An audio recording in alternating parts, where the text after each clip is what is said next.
د نیوز پری چینل لیدونکو سلام ستړي مشه پام وکړئ د دې غړې لاندو تازه او وروستیو خبرونو ته هندوستان ټایمز وايي هند په لومړي ځل له طالبانو سره اړیکه نیولې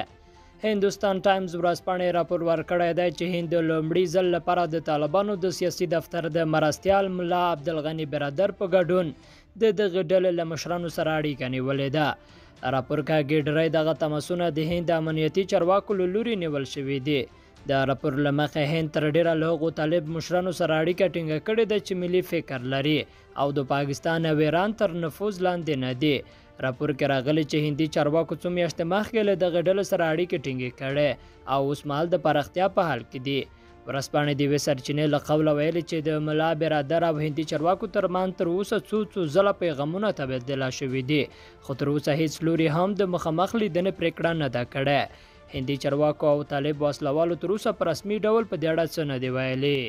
بلخوا د وروزګان والي وایي د ملي اردو پر یوې اډې د طالبانو حمله ناکامه شوې د وروزګان والي وایي امنیتي ځواکونو تېره شپه په دغه ولایت کې د ملي اردو پر یوې اډې د طالبانو حمله ناکامه کړې ده والي محمد عمر شیرزاد نن چهارشنبه ازادي راډیو ته ویل وسلوالو طالبانو غوښتل د ترینکوټ ښار په لمنه کې د شهید امرالله پر اډې د همویز غارګاډي په وسیله چاودنه وکړي خو د ملي اردو ځواکونو غارګاډی هدف ته تر رسیدو مخکې ویجاړ کړ شیرزاد همداراز وویل چې له دې جلا طالبانو تېره شپه د ملي اردو پر 2 پوستو هم بریدونه وکړل په دې نښته کې یو پولیس شهید شوی او 2 سرسري ټپیان دي خو د دښمن 3 جسدونه په میدان پاتې دي د وروزګان والي دا هم ویل چې په دې نښته کې 10 نور طالبان ټپیان شوي دي وسلوالو طالبانو په دې اړه تر دې دمه څه نه دي ویلي بلخوا د تخار چارواکي وایي طالبانو د چاب ولسوالۍ نه ده نیولې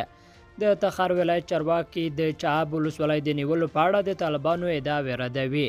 د تخار د والي ویاند حمید مبارز نن چهارشنبه ازادي راډیو ته ویل د چاب ولسوالۍ له مرکز او بازاره بهر جګړه روانه ده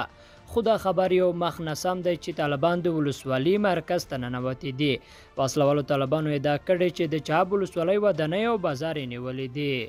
د نیوز پری چینل لیدونکو دا تر دې غړې لاندو مهم خبرونه چې مو واوریدل تر بیا کې چارې لوی علامه ملشه